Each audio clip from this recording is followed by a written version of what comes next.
All right, guys, we're back. Another TKR Power Hour. Grab your beers, grab your drinks, grab whatever you got. Get ready to listen to some interesting Rutgers stuff. That's so Chris, we just got done with the Thursday presser with Shiano. Thoughts? You didn't say anything too crazy. Yeah, he didn't really give out. He didn't really say too much. The one thing of note was that Christian Izzian is good to go. He didn't really say he would start or not, but he said he was healthy. He said he was ready to go. And you asked about the offensive line, and he kind of said the same thing. He doesn't really know, or he didn't want to say who was going to start. They said they're still experimenting, but that was really it. That was really the main chunk of it. Yeah, so for the most part, the depth chart's going to look the same, I'm assuming. Like Chris just said, the offensive line, no one really knows who's going to start. If I had to guess, they're going to go with Crimmon at center, Bretman at guard, Palliant at the other guard, O'Neal and Sutton on the ends. Mm-hmm. And I guess go from there and see what happens. And maybe alternate a little bit, a little CJ Hansen, a little Bordner maybe even at center. That's all I could really think of with that part. Yeah, but I know Palliant did well, when he was pulling on some of the stretch plays. So yeah, he didn't look bad. He looks like he looks solid. He's nothing special, but so you guys obviously submitted a ton of questions this past week, so we're just going to dive right into it. Let's see. Would you make any changes to your season?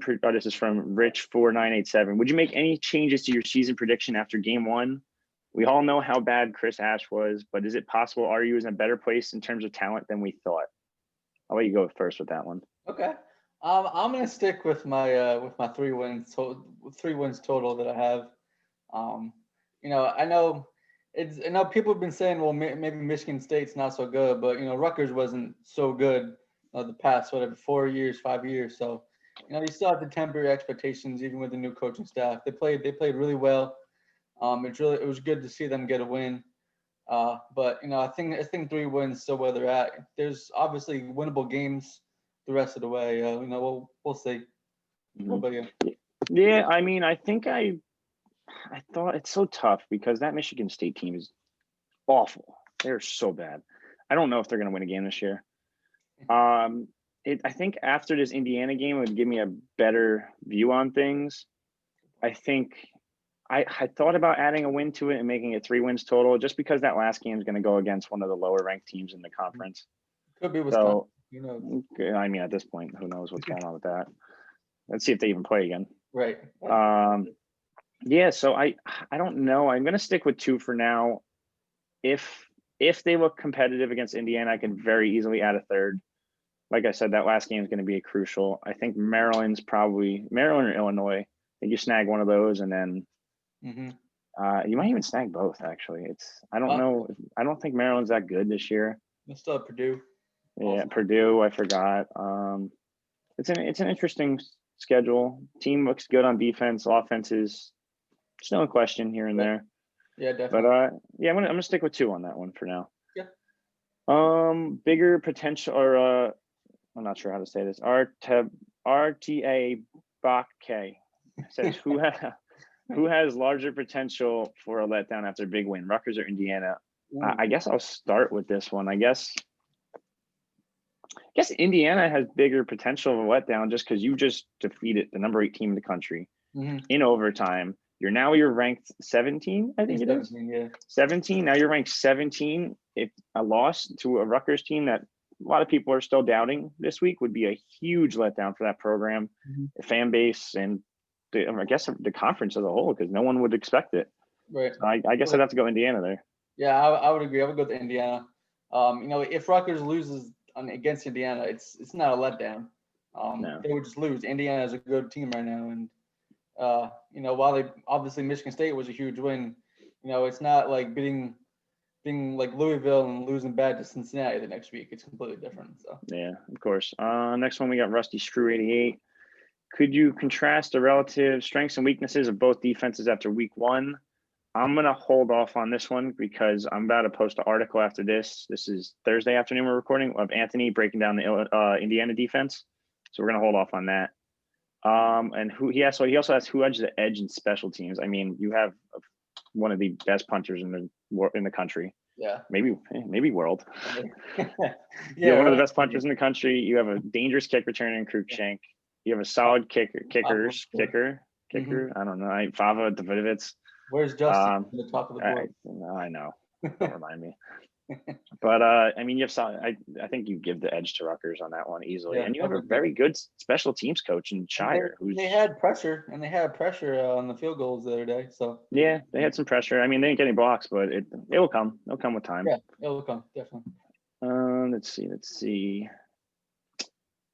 Another one about the Illinois or Indiana defense. I keep saying Illinois. I'm just gonna leave that because Anthony's gonna answer that in as soon as I post this. Mm-hmm. How many block kicks or punts will Rutgers have this Saturday from proud NJ sports fan? It's a tough one. I mean, I honestly think they'll get one. I really think they'll get one this week, and it's going to be a momentum shifter of sorts. Maybe Rutgers down, get a block kick, shift the entire momentum of the game, or heck, they might even be up, and it might just keep momentum going. Yeah. I think they'll snag one this week. I really do. I'll go 0 just to be different. There you go. Yeah, I mean, that's such a hard thing to predict. No one knows for sure. It's tough. You never know. Let's see. Langan looked good this is from RU Travesty. Langan looked good in goal line packages. Will that be the common for the rest of the season? Will Art have design packages for him too? You could go first if you want. Yeah, I would say probably no with Art packages. Langan has such a unique skill set that you could bring him down near the goal line. I know a couple years ago they did that even with Jonathan Lewis. So Langan, obviously he can run. He's tough. He could get in the end zone from short yardage.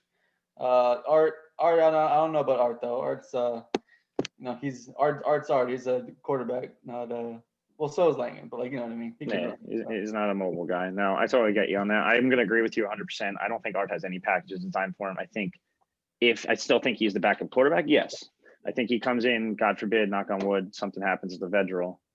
But end of the day, Langan's in there because of his. I don't even know because of his skill set. Like you just said, I can't really word it any better. He's a threat to run or pass. Yeah, it's basically, I hate to say it's the Jabu package all over again. Yeah. That's exactly what it is. Jabu Lovelace package. The interesting thing that I actually noticed the other day, post game, all the players are taking pictures with their position groups. Mm-hmm. Langan's taking pictures with the entire tight end group. Oh, was it? Yeah, so I could see Gleason pulling a little trickery there. Throw him out there with Vedral. Back to the Princeton days all over again. It could. Yeah. I think it's very possible. I'm telling you, after watching Princeton's highlights from when he was there, having I forget the kid's name now. He had a quarterback that now it's he's an H-back now in the NFL. So it's kind of like Langan's type of skill set, so to speak. But I mean, it could be interesting. By the years, I think by the time the season ends, you'll see Langan and or Vedral catch a pass at some point. Yeah, someone will. I don't know who, but they're both athletic enough to do it. Let's go to the next one with Are You Happy 69 with no bye weeks and with Rutgers not having as deep a bench as many of the other Big Ten teams. What is your strategy to keep the athletes healthy and fresh? Put them in a bubble. Just do not leave. Do not go out partying. I know that's hard. It's such a hard thing to do as a college kid. I'm not gonna lie, I partied back in my college days. I'm sure you have too. It's such a hard thing to keep these kids away from partying. On the bright side, there's not many people on campus, so there's not many parties or anything. But for the most part, you kind of just gotta tell them straight up. Use Wisconsin as an example right now. And no one knows. Piano is every single day. So. Yeah, I mean they're down to the fourth string quarterback, and that's might be the reason they're not playing. Whatever.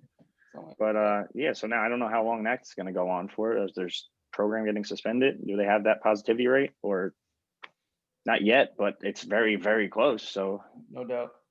They could miss next game possibly too. So yeah, if you have any comments on that, I don't know what else. Honestly, I remember you asked Shano about if they ever got sick and then multiple people had to miss games, how that affect the depth. I mean, it does affect the depth, but the only thing you could do is do what they've been doing, following all the rules and everything, being smart. So The good thing is they have some depth in certain spots. The D line has depth, linebacker has depth, wide receiver has plenty of depth. Tight ends actually is kind of has depth for a change. Running backs has depth. The only things you got to watch is like probably quarterback, Offensive line, and I would say DBs, but I can't even say that anymore because Lawrence Stevens looked good last week. Yeah, I was a little And surprised. I was shocked. I didn't expect him to look that good. Filling in for Izzy, and he looked good. So I'm intrigued to see if he gets the start or more playing time. Me too. What else we got? Are you Bird asked, which player surprised you? I think we kind of just said that. And There we go. with a positive play or underwhelming play? I mean, positive play, we kind of just said Lawrence Stevens shocked us. So like no one expected a 5'8", 5'7" safety to come in and hit pretty hard and look good. So yeah, we knew he made a big tackle on special teams. He's like we knew he was a good special teams guy, but he played really well at safety. I'll also throw in Julius Turner. You know, he didn't start, but he looked really good. You know, I wrote about him Sunday or Monday.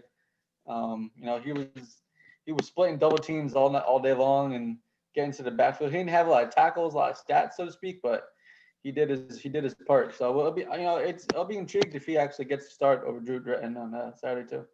Yeah, underwhelming play. I think you have to stick with that safety spot. I think you have to go with Christian Izzy. I don't think he looked the best in the world. I struggled on a couple tackles they probably should have made, but I got one. I mean, if you got one, go for it. What do you got? Yeah. I'll throw Giovanni Haskins in there. Oh yes. It was a little bit high pass, but he dropped a touchdown pass. I know at times he struggled with his blocking. So, I mean, we know what the tight ends look like. You know, he has to play all those tight ends. I mean, they're all going to play, but you know, it'll be interesting to see how he does on Saturday this time. Completely forgot about that. Good point. Next one we got RUZ91. Will we get to see any true freshmen get a lot of playing time this year? I'm assuming he wrote online. I'm assuming he means O-line. I think Fadu Kasi might end up playing like a little bit at that guard spot. Right now I know he's working out a tackle, but I really like Fadu Kasi's potential. The big body, I think he's like 6'4", 6'5", 330, 320. Just a big body. Like I don't know how else to put it without I don't know. He's just a big guy, and he should be able to move the piles a little bit. Another guy, Brian Felter, could see some snaps at guard. I don't know. If the guards keep struggling, if that interior struggles, it's tough because if the interior struggles, you expect Crimmon to move over and take either Polyon or Gretman's spot. And I would assume he'd be the first guard to replace one of them. After that, then the center spot goes to Hansen or Bordner. So it's going to be hard for them to get on the field this year. And you don't really expect the true freshman offensive lineman to even be on the 2 deep, let alone on the field. So yeah, pretty much the same thing. Yeah. So I mean, maybe I don't know if you want to expand on that too. Maybe just on offense in general. I know maybe like a Robert Longerbeam. Maybe I think he's playing wide receiver. You know, he's fast. Yeah. I mean, he's probably has to put on some weight and muscle, but you know, who knows? He's fast. You know, he can catch the ball. Yeah, I'm pretty sure he traveled with the team too. So I mean, there's a chance. Let's see. Where does Mo Hunt fit into the offense? This is from RU Payback. Where does Monterio Hunt fit into the offense? Who potentially does he take time away from? Is he a solid blocker? They didn't really swap wide receivers like I thought they would. We saw some time for, I think Isaiah Washington played the most snaps of the backups, but it wasn't a ton of snaps. It was only like a couple snaps. So after that, Christian Dremel got in for like a play or two. I know Paul Woods got in for a play or two. I could see him taking snaps away from Washington, taking snaps away from Paul Woods. It depends. He didn't travel. Yeah, he didn't travel with the team this weekend. So I'm not sure how fully healthy he is, but they said what I've been told is that he will be playing this weekend. So I guess it's a wait and see type thing there. As for, is he a good blocker? We haven't seen him ever. We can go based off his JUCO film, but it's nothing like crazy there. He was injured last year. Didn't get to see any practices this year, so we don't really know. And then this last one I'll leave for you. Will we see Pacheco in the slot? Ooh, man. I would probably say no. He's a running back. If there's gonna be a running back in the slot, it'll probably be right now. Probably Aaron Young. There you go. Yeah. He did it last year. He could catch the ball. So yeah, it'll probably be Aaron Young. Yeah, no, I see the same thing. I like Aaron Young. He's kind of I always compare him to this, and I hate doing it, but I always compare him to Blackshear. He can catch the ball out of the backfield. He could catch it out of the slot. He could do it all, kind of. I'm intrigued to see if they'll use him in the slot this week while Pacheco's in the backfield, or do maybe like a couple two-back sets. Like we're going back in the day now. I'm talking like the West Virginia Steve Slayton. Who was the other guy? Who was the other running back they had? Oh man, I can't think right now. But they had that two-headed monster yeah, I back know there. about them. And then like you could, that offense would have been interesting to watch with this team. You'd have Cruikshank as Tavon Austin. You'd have Pacheco as Steve Slayton. You'd have I can't remember that other running back's name. There was Stedman Bailey at receiver too. Stedman Bailey could be like your Bo Melton type. It's gonna bother me. I'm gonna remember like as soon as I get off. I know it's I hate it. But it's a short, tiny, fast running back. But but I feel like if you run a couple two running back sets, it'd be interesting, like a two-headed monster type thing. Yep, they're both dangerous. You get them in space. Pacheco's a little bit more of a downhill runner, but you get them in space and they're both dangerously fast. That's all we have for questions right now. Let's see what else we got to talk about. I saw your Indiana simulation had, speaking of longer beam, had a touchdown in it. You did. That's why I thought of him too. Yeah, that's interesting. I think I'm so indifferent on this Indiana team. Like they looked good. Did you watch the Penn State game? I watched like the fourth quarter. Did you watch the highlight of the last play? Yeah. So is he in or no? I have my opinion. I don't think he was in. I don't think so either. I think he was like. So I mean, I don't know. I mean, maybe the ball, like the tip of the ball, crossed like the white part or something. Yeah. But I don't know. It was, and like they called it on the field, so it's hard to reverse it. Yeah, no, I know Rutgers fans were definitely cheering for it to be in, just for the sole fact that you beat Penn State. You're going into now playing Rutgers after getting that big win.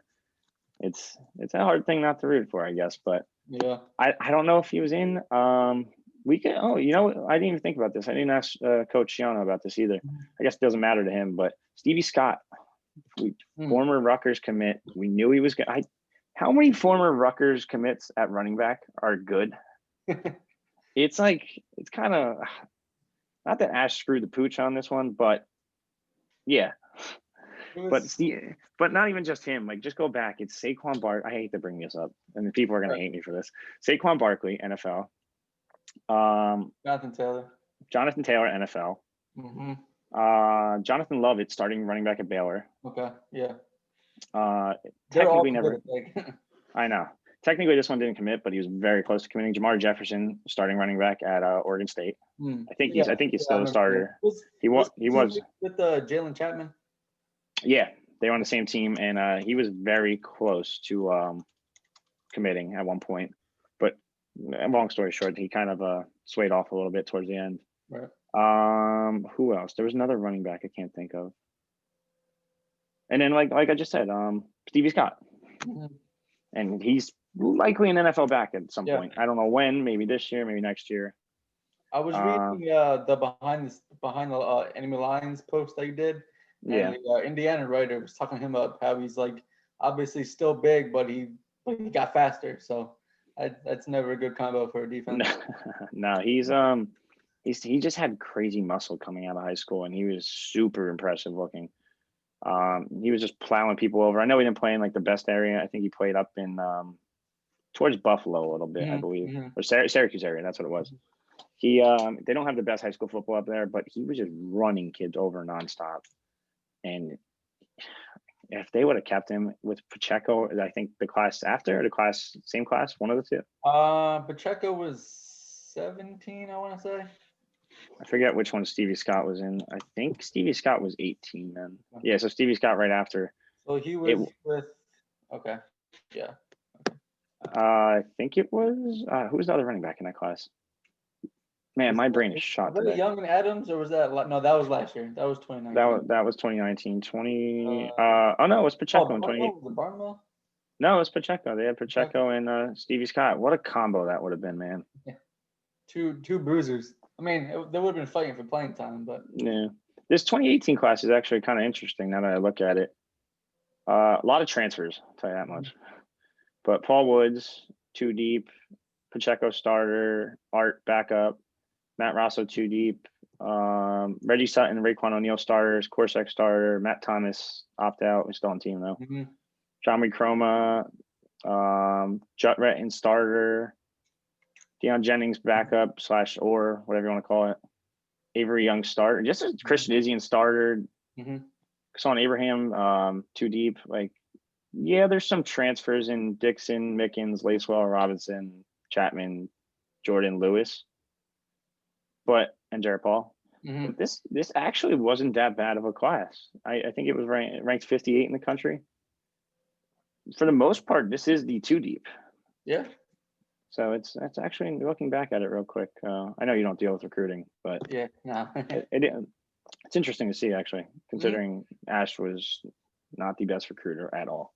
Oh, and the other West Virginia running back was Noel Devine. Noel Devine, yes. I looked it up. Forgot about him. He was very good. He was a little smaller than Aaron Young. He was smaller, and then Steve Slayton was a little bit. Yeah. Yeah, that was a good combo. But good, man. And Pat White at quarterback and stuff like that. Pat White, right? I mean, I'm telling you, Noah Vedral could be your Pat White. I wish it's amazing that they haven't had a mobile quarterback in. I don't even know the last time. It's like Jabu. I mean, John Lewis technically. But. Yeah, you can argue that. You can argue Jabu too, but they didn't even use him like one. So it's like one person I always wish I would have saw, and I know I get it. He made the NFL as a tight end. I wanted to see DC Jefferson. He he just had a cannon coming out of high school. He was rated pretty highly. He was. But I get it. Yeah, I guess he kind of reminds you of the Jonathan Lewis build. But I don't know how accurate he was. I really don't remember back there. No. But whatever. Anyway, speaking of Chris Ash a little bit, is he gonna get his buddy fired, Tom Herman, over there? No. Who's going first? I think you have to. I don't know. I think you have to. They just lost the number 1 quarterback in the 2022 class. Okay, yeah. So it's like, and then on top of that, you lost to TCU. You went to overtime with Texas Tech. You lost to Oklahoma. I guess you barely beat Baylor. It's not a bad win. You have a lot of points. They're going to lose again this week to Oklahoma State, who's number 6. Like, he might get fired. He really might. Man, Texas hasn't been good since Mac Brown. I know, and now look what he's doing now. And now Mac Brown's making UNC relevant. It's crazy. But all right, going back to Rutgers a little bit, we got a little off track, way off track, completely off track. Predictions. I know we're gonna put them in the war room, so you're probably gonna see this. I don't know when you want to post it, today, tomorrow. That's up to you. Probably today, I guess. Whatever. Yeah, we'll post it today. So you're gonna see our predictions here. You're gonna see your predictions in the war room tomorrow. Also, I know it doesn't look too bright for Rutgers, in my opinion. I think the defense is great. Are they going to be able to stop a combo of Michael Penix and Stevie Scott? I don't know. Maybe. And they got like 4 receivers that are all really good. Yeah. I forget what the one kid's name. Fillier. Fillier. Yeah. However you say it. He's pretty good. Are they going to be able to stop him? Maybe not. I don't know if they can do it all game. And then it's a matter of if the offense is moving or not. Is the offense going to be able to move the ball like they did last week? I know they weren't operating on. I don't even know what you want to call it. Like, they weren't going at 100% last week. They were, I'm using the wrong terms right now completely. They missed a lot of opportunities, put it like that. Yeah, they did. So if they can capitalize on that, do they have a really good shot? Yeah, I think they do. I think they'll be competitive. I think I'm going 35-21 Indiana. I think that gives Rutgers a couple touchdowns. I think you'll see a quarterback rushing touchdown again, whether that be Langan or Vedral. And I don't know if they can beat this Indiana team. They look pretty good against Penn State. Yeah, my score is around the same kind of point wise there. I know last week Rutgers starting average starting field position was like their own 44 or 45. And that's huge. That's why they're able to score points. They got the ball like the 1 yard line that one time early on. So that only helps. I don't know if they're gonna get the 7 turnovers again. I know we talked about that already throughout the week, but Indiana's good. Their defense is solid. Their offense is solid. I know Michael Penix is a good quarterback. I know Shannon struggled with the kind of dual threat guys, spread guys in the past. So Yeah. it's a long time since then, but we'll see. It's going to be interesting. Like I said, I don't know if they could pull it off, but maybe not. Who knows? I guess we'll just have to wait and see, pretty much. Yeah, I guess that's why they play the game, right? Exactly. Yeah. So let's see. Any other thoughts? We kind of touched on just about everything. I'm intrigued to see that Filler guy in like Trey Avery. Trey Avery was really good in coverage the other day. Yeah, he looks solid. Trying to think. No new depth chart this week. Same one as last week. Apparently Shannon forgot to give us one. Whatever that was. He's gonna hate us for that one. But yeah, I mean, no new depth chart. It's probably the same thing. Very similar, if not. The only thing I could see switching is that interior on the O line. Mm-hmm. Maybe Crimmon shifts over, Hansen steps up, Bordner steps up, whoever. FS1, so the game got a little more prime time, kind of. 3:30. I like it a little bit. Mm-hmm. It's Halloween. I know it's gonna be tough for some people, but is anyone really going out? So right. I don't know. Next week, 7:00 though. Ohio State. Yes, Ohio State next week. I'm going to tell you right now that prediction is going to be ugly. That Justin Fields is amazing. He's nasty. Yeah, he's so good. The team is so. I don't know. Every year, they recruit on another level. Mm-hmm. But I don't know, Rutgers is getting their recruiting now. It's still top 25 class. 23, 24 commits. I forget now. Mm-hmm. You'll probably add a couple transfers too. Yeah, I guess that's kind of it. That's all we got for today, guys. All right. Enjoy your day. If you guys ever have any questions, feel free to hit us up on the board. It's a round table message board. Rich Schnyderite, Chris Nalwasky of the Night Report, signing off.